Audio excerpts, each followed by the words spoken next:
Welcome back, everyone. Today we're going deep, really deep, into the world of Jose Rizal. But we're not talking about his usual famous stuff this time. No, no, no, feely. Right. We're diving into something a bit more mysterious, something called Makamisa. An unfinished novel. Exactly, an unfinished novel. And we've got a fantastic guide for this deep dive, Ambeth Ocampo's book, Makamisa, The Search for Rizal's Third Novel. A great read, by the way. Oh, absolutely.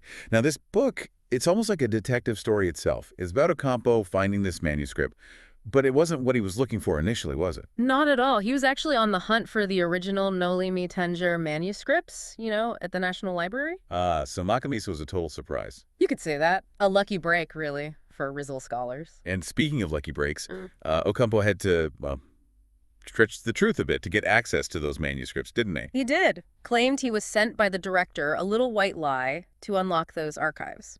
Well, hey, whatever it takes for the sake of research, right? I mean, it makes you wonder what else might be tucked away, just waiting to be found. Oh, there are bound to be more treasures out there. Think about it. Even at that big international conference on Rizal back in 1961. The one with all those experts? That one? Even with all those brilliant minds and all those documents, they couldn't definitively figure out which of Rizal's unfinished works was actually meant to be that elusive third novel. So Ocampo's discovery, it fills a real gap in our knowledge then. Absolutely. It's a significant piece of the puzzle. Okay, so let's talk about this puzzle, this Makamisa. What's the story, the setting, the characters? Paint us a picture. All right, so picture this. The town of Pili. Most likely in Camarines Sur, though there's some debate about the exact location. Ah, a little geographical mystery to spice things up. I like it. Right. But the real meat of the story is the setting. Life under Spanish colonial rule, but seen through a very specific lens. And that lens is? Satire. Pure Rizal satire.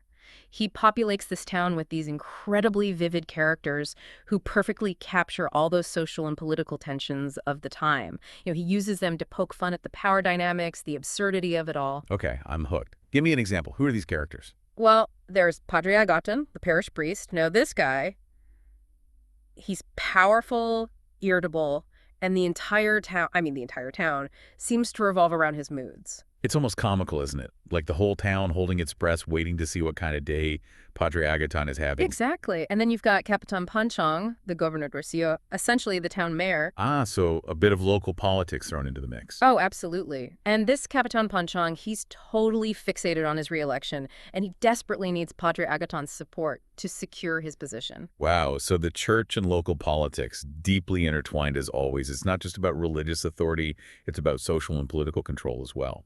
You hit the nail on the head, and it's these seemingly small, everyday details of life that Rizal uses to reveal how complex colonial society really was. And don't forget the romance. There's a hint of that too, right? Yes. We can't forget Cecilia, Capitan Panchong's daughter. She's caught between her father's ambitions for her and a possible love interest, Isagani. So a little bit of rebellion and maybe some forbidden love brewing. Maybe. But there's another twist to this story, something that really sets Makamisa apart. Rizal began writing it in Tagalog, his native language. Really? That's fascinating. We're always talking about language and identity these days. It's interesting to see that those ideas were already at play back then. But if he started in Tagalog, why did he switch to Spanish? That's the million-dollar question. Ocampo doesn't give us a clear answer, unfortunately. Of course not. Got to leave us with some mystery. Right. Yeah. But some scholars think maybe it was tough to write a whole novel in Tagalog back then, resources and all that. Yeah, I can see that. So what about Rizal's intentions? What is he trying to say with this novel? From what we can gather, he wanted Makamisa to be satirical, ironic, similar to Noli Me Tangere, a bit of a departure from the serious tone of El Filibusterismo. A return to his roots, maybe? Perhaps he wanted to use humor to critique society, expose its flaws. It's definitely possible. But let's not get too ahead of ourselves. We need to look at the story itself, those key scenes that really show off Rizal's satirical genius. One scene that stands out is right after Mass.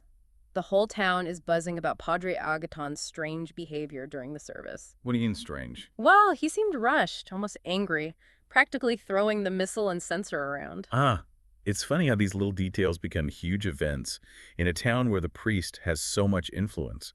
I can just imagine the whispers, everyone trying to figure out what it all means. Exactly. It really highlights how ingrained the church's influence was in their lives. Even a slight change in the priest's mood could throw everything off.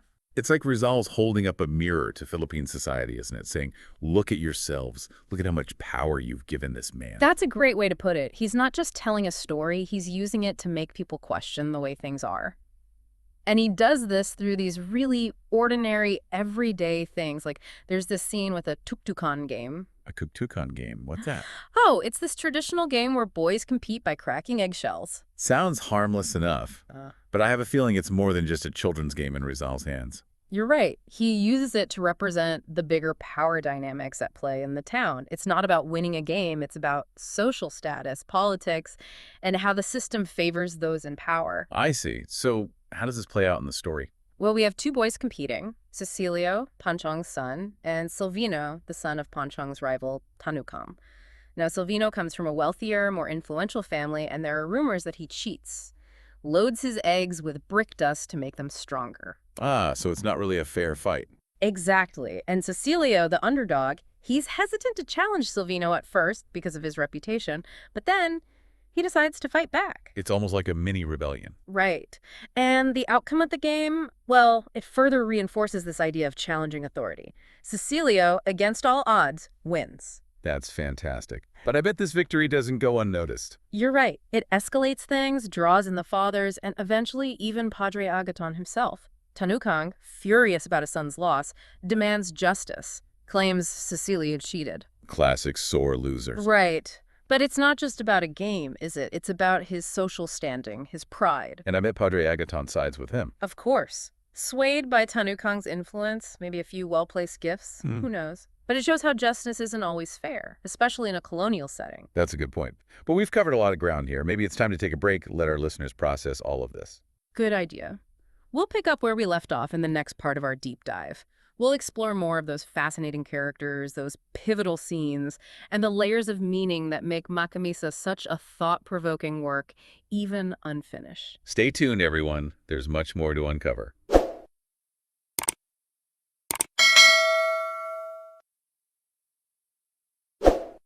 Welcome back to our deep dive into Makamisa. Last time we were talking about Padre Agaton and how the whole town seemed to revolve around him. Yeah, it was almost like his mood dictated the atmosphere of the entire town. A bit unsettling, honestly. Right. It really emphasizes the power the friars held back then, not just within the church, but in society as a whole. Yeah, like with Capitan Panchong, always worrying about what Padre Agaton thought. Exactly. Panchong was so obsessed with getting Padre Agaton's approval for the election, it shows just how much influence the friars had, even in local politics. It's like their influence was inescapable everywhere you turned. But Rizal also uses these everyday, mundane events to expose these power dynamics, right? Like that Tuktukan game we talked about. Right, right. Remember, on the surface, it's just a kid's game, cracking eggshells. But Rizal uses it as a way to represent, well, the bigger picture. So it's a metaphor for the power struggles in the town. Exactly. It's not about winning or losing the game. It's about social status, politics, and how the whole system seems rigged to favor the powerful. The way you're describing it, it sounds like the game itself isn't that important. It's what it stands for that matters. That's a great observation. Now, remember, the two boys competing, Cecilio, Panchong's son, and Silvino. Panchong's son, right? Yeah, Tanukang's son. Well, Silvino's family is wealthier, more influential, and there are these rumors going around that he cheats, supposedly loads his eggs with brick dust to make them stronger. So it's not a fair competition at all? Nope. And Cecilio, being the underdog, well, he's a bit hesitant to challenge Silvino at first, because of his reputation, but then he decides to fight back. I love that. He stands up to the bully. He does. And get this, he actually wins. Good for him. But I bet that didn't go over too well with Silvino and his dad. Oh, you know it didn't. Things escalate quickly. The fathers get involved, yelling and arguing. And then Padre Agaton steps in. Yep. Tanukang is furious, demands justice, says Cecilio cheated, of course. What a sore loser. Right. But again, it's not just about the game. It's about losing face, His pride's hurt. So what happens? Does Padre Agaton punish Cecilio? Well, he sides with Tanukang, naturally, probably influenced by his money and status. It just goes to show that justice wasn't always served fairly, especially back then. It's a good reminder that even though Makamisa is a satire, it deals with some very real issues. Speaking of real issues, what about the story of Anaide, the housemaid? You mentioned her last time. Yes, Anne A. Her story is, well, it's a sad one. It shows the exploitation and suffering that many Filipinos faced under Spanish rule. She was treated terribly, wasn't she? Yes, by Capitan Panchong and his wife. And her daughter, Felicidad, she suffered too. Always being scolded, sometimes even physically antagonized. It's heartbreaking. It's hard to hear about. It's a reminder that Rizal's criticisms weren't just about abstract ideas. They were about real people and their struggles. Exactly. And there's another layer to Enge's story. Remember how we mentioned a potential love triangle with Cecilia? Yeah, with her, Padre Agaton, and Yusagani, right? Well, it turns out the young man who fathered Enge's daughter, he later becomes a priest. Oh, wow. Talk about adding fuel to the fire. It really highlights the hypocrisy, right? The church preaching one thing, but... Well, actions speak louder than words, don't they? And it just emphasizes that power imbalance even more. And Ande had no say in what happened to her. She was completely powerless. Absolutely. But even in all of this darkness, there are glimmers of hope. Think about Cecilia. Yeah, Panchong's daughter. She seemed like she was questioning things, not just blindly accepting what her father wanted for her. Right, she's intelligent, observant, and she might even be developing feelings for Yusagani, the clerk. He seemed like a good guy. More progressive, maybe. Yeah, he represents a different perspective, a challenge to the traditional ways of thinking. And remember, Padre Agaton is also interested in Cecilia. Oh, yeah. That whole love triangle situation. Exactly. It adds another layer of complexity. And it shows how desire and power can get, well, tangled up. Makes you wonder how Cecilia will navigate all of that. It does. But the important thing is that she's not just going along with what others want. She seems to be trying to find her own way. It's interesting how Rizal uses these personal stories to reflect the larger social issues. He's a master at that, weaving together humor, irony, and these compelling characters to create this tapestry of life under colonial rule. And speaking of humor, what about the scene where Panchong gets sick and is supposedly cured by water from the Jordan River? Oh, that's a classic. Pure Rizal satire at its finest. It's hilarious. A grown man being cured by a few drops of water that traveled all the way from the Holy Land. And of course, Padre Agaton just happens to have a bottle on hand. For a price, naturally. Of course. It's so clever how Rizal uses humor to expose the hypocrisy and make us question who we should really trust. It makes you think, though. Why did Rizal abandon this novel? Was it because of the difficulty of writing in Tagalog? Or was he getting too close to the truth, maybe? Risking too much. We may never know for sure, but the fact that we're still asking these questions shows how powerful his work is, even unfinished.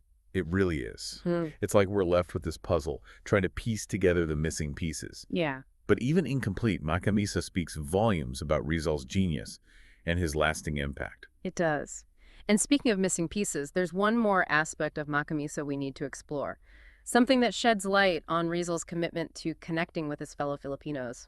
Remember how he started writing it in Tagalog? Yeah, before switching to Spanish. Well, that Tagalog draft, as incomplete as it is, it gives us so much insight into his linguistic experiments, his deep connection to his native language, and his desire to reach a wider audience. So it's not just a translation, it's almost like a separate work of art. Exactly. And in the final part of our deep dive, we're going to explore that Tagalog draft in more detail. We'll compare it to the Spanish text, analyze the nuances of his language. It's like we're uncovering another layer of the mystery. I can't wait.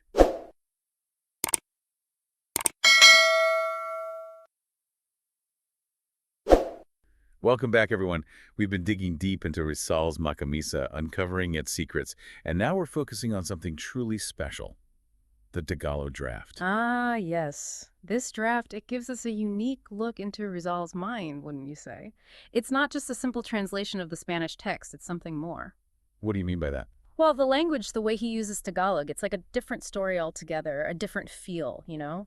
So the humor, the characters, they hit differently in Tagalog. Exactly. The humor especially. It's more subtle, woven into the words themselves. Like we're hearing the characters' true voices, their wit, their personalities. I can see that. It makes me wonder if writing in Tagalog gave Rizal a sense of freedom he didn't have in Spanish. You know, I've thought about that too.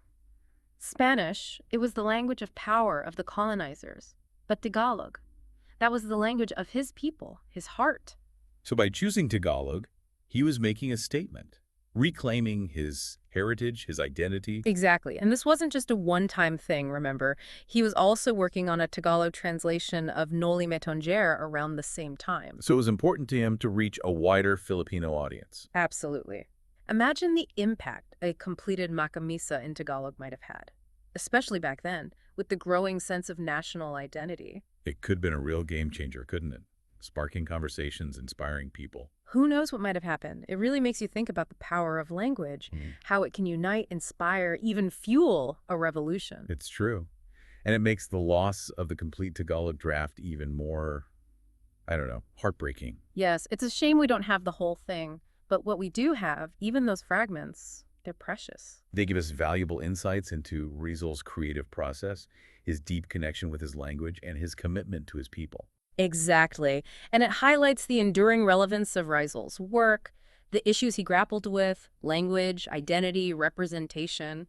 We're still facing those same challenges today. It's amazing how his work continues to resonate with us after all these years. He is a visionary, that's for sure. Well, we've come to the end of our deep dive into Makamisa. It's been quite the journey, wouldn't you say? It has. We've uncovered political satire, social commentary, these powerful human stories, and explored Rizal's linguistic brilliance. It's been a privilege to share it with you all. And to our listeners, we hope this deep dive has inspired you to explore more of Rizal's work, the world he lived in, and the ideas he championed. And who knows, maybe one day another hidden manuscript will be found, giving us even more insight into Rizal's genius. Until then, keep exploring, keep questioning, and keep the spirit of Rizal alive. Well said. And to everyone listening, thank you for joining us on this deep dive. We'll see you next time.